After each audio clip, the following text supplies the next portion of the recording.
welcome to Race Trace. In this video, we're going to take a look at the battle between Russell and Antonelli over laps 7 and 8 in the Miami Sprint Grand Prix 2026.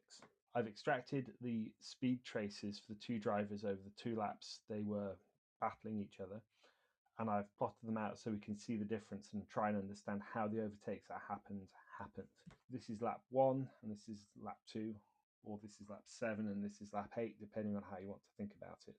So we can see at the start, Antonelli is slightly ahead, and we can see as they approach the first major braking area, we can infer from the car behaviour that the override was possible for Russell, and he was using it. This results in quite a significant speed differential between the two as they approach the corner, but Antonelli still manages just to stay ahead at the apex here. So good work by him.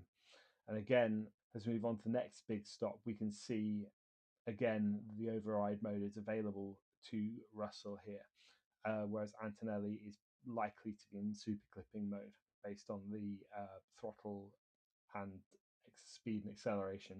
The engine modes are inferred, so we can't be sure, but it does look like here that the massive speed differential between the two drivers is caused by the override mode and the super clipping mode. We go to the apex, they arrive at the apex largely at the same time. The beginning of lap 8, we can see that Russell is slightly ahead now of Antonelli.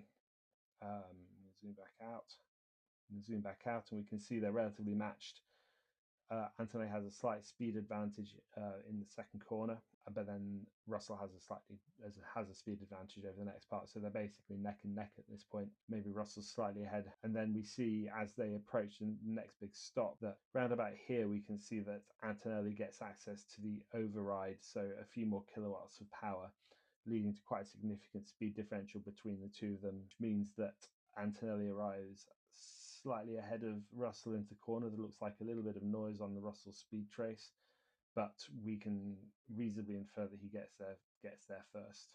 Then, as they progress through the rest of the lap, Antonelli manages to keep the lead ahead. There's no speed boost in this part for either driver. This is just deployment, we can infer from the data. And then Antonelli arrives at the final big stop first, and then manages to carry that lead all the way through to the end of the lap.